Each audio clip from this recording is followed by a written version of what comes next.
गैरसैंण में आयोजित सत्र में खानपुर से निर्दलीय विधायक उमेश कुमार की ओर से 500 करोड़ में उत्तराखंड की सरकार को गिराने के षड्यंत्र वाले बयान पर मचा घमासान थमने का नाम नहीं ले रहा है।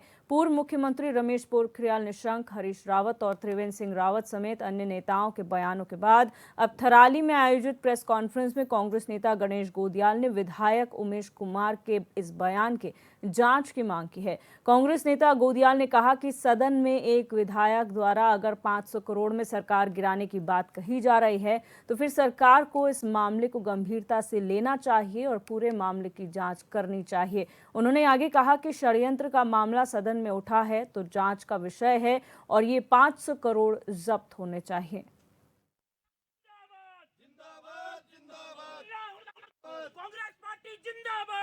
एक नकली धींगा मुश्ती मानता हूँ भाई। अगर सरकार को कोई विधायक सदन में ये कह रहा है कि 500 करोड़ रुपए में कोई व्यक्ति लगा रहा है कि यहाँ की सरकार को गिराओ, तो सरकार को तो उसकी तह तक जाना चाहिए।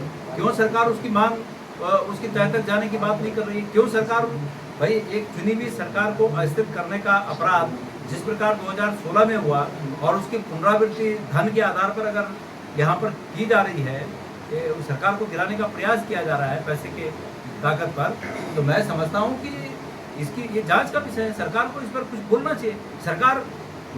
मैं ये मानता हूँ कि ये मुख्यमंत्री जी ने अपनी कुर्सी बचाने के लिए खुद ही कुछ जो है सगुफा छोड़ा हुआ है कि चर्चा इस तरफ हो, चर्चा आपके थराली में आपदा से आए हुए नुकसान की न हो, चर्चा इस बात की न हो कि यहाँ की सीएससी में, यहाँ के हॉस्पिटल्स में, सीएससी में यहाँ पर मशीनें खराब हैं, लोगों को स्वास्थ्य सुविधा नहीं मिल पा रही, ये चर्चा ना हो।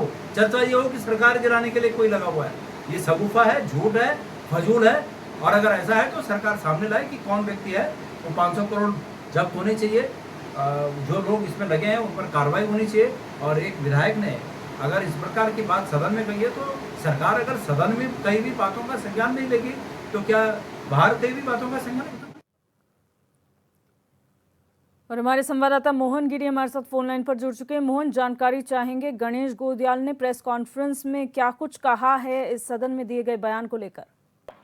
जी बिल्कुल दिव्या, आपको बताना चाहूंगा कि गणेश गोदियाल कांग्रेस के नेता जो है इस समय थराली भ्रमण पे हैं और उन्होंने आपदा के मामले में सरकार को घेरते हुए यहाँ पर पीसी की है थराली पे। वहीं उन्होंने एक सवाल के जवाब में ये कहा है कि बीते दिनों जिस तरीके से पूरी चर्चा का विषय उत्तराखंड में बना हुआ था, जो निर्दलीय विधायक है खानपुर से उमेश कुमार, उनके एक बयान ने पूरे उत्तराखंड की सियासत पर खलबली मचाई हुई थी कि 500 करोड़ रुपए में सरकार को अस्थिर करने की साजिश, षड्यंत्र इस प्रदेश में रचा जा रहा था। उसको लेकर अब गणेश गोदियाल की प्रतिक्रिया सामने आई है। उन्होंने साफ तौर पे कहा है कि अगर सदन में किसी विधायक के द्वारा ऐसा बयान दिया गया है और राजनीतिक अस्थिरता लाने का षड्यंत्र अगर उत्तराखंड में चल रहा है तो ऐसे बयानों की जांच की जानी चाहिए और ये कम से कम एक जांच का विषय है। सदन के भीतर विधायक के कहे हुए बयान लोकतांत्रिक मूल्यों के आधार पर कहे हुए होते हैं और ऐसे मामले में सरकार को चाहिए कि वो आगे आकर इस विषय में जांच करवाए और जो षड्यंत्रकारी इस 500 करोड़ के पूरे खेल में जो सरकार को अस्थिर करने की का जो षड्यंत्र रचा जा रहा है, इसमें पर्दे के पीछे कौन कौन लोग हैं उनके नाम सामने आने चाहिए।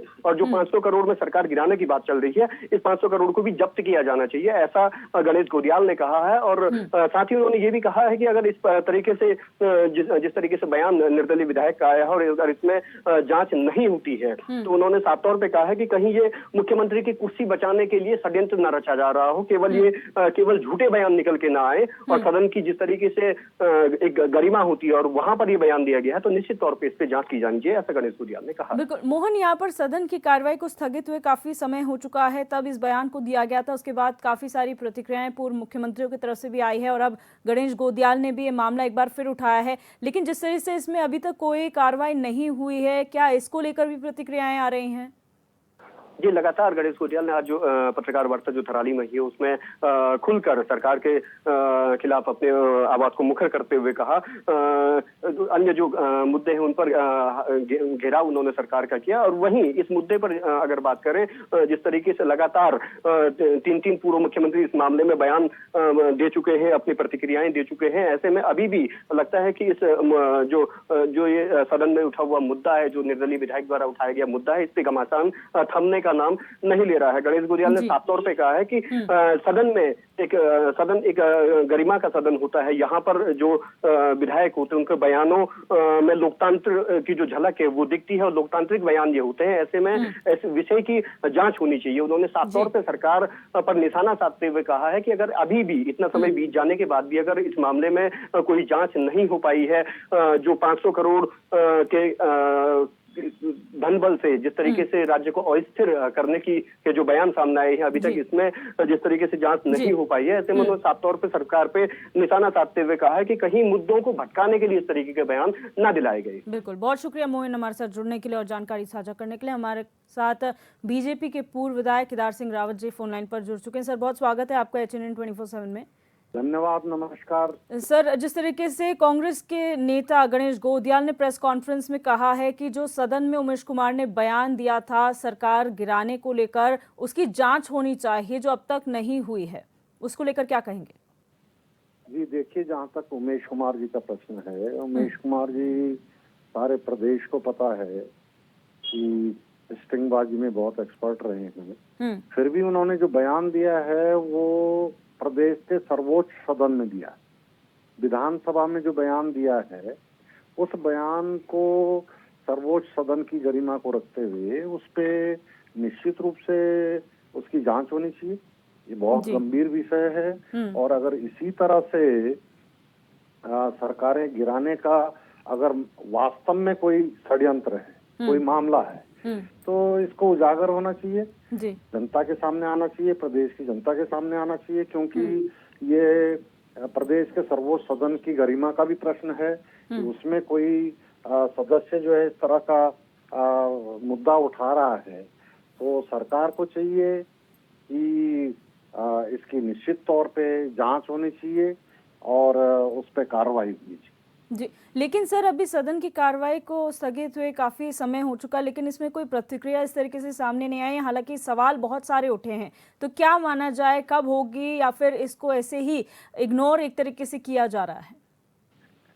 देखिए, ये तो सदन का प्रश्न है, और सदन के प्रश्न को माननीय अध्यक्षा जी को भी गंभीरता से लेना चाहिए। सरकार को निर्देशित करना चाहिए कि भाई इसमें जांच हो। इस तरह का बहुत ही गंभीर आरोप है जी। तो और अभी तक अगर उसमें ये डिले हुआ है तो क्यों डिले हो रहा है, किस वजह से डिले हो रहा है, जी। इसका क्या कारण है। जांच तो जितनी जल्दी प्रारंभ हो उतनी जल्दी जो है सच्चाई सामने आएगी जी। और ये भी सामने आएगा कि भाई सदन में जिन सदस्य ने जो है बात उठाई है उनकी बात में कोई सच्चाई है या नहीं है, गंभीरता है या नहीं है जी। और ताकि इस तरह की परंपरा जो है सदन में आगे जो है उसको देखना चाहिए। सदन की गरिमा को माननीय अध्यक्षा जी को भी इस मैटर को देखना चाहिए और सरकार को भी देखना चाहिए। बिल्कुल, बहुत शुक्रिया सर हमारे साथ जुड़ने के लिए और अपनी बात रखने के लिए।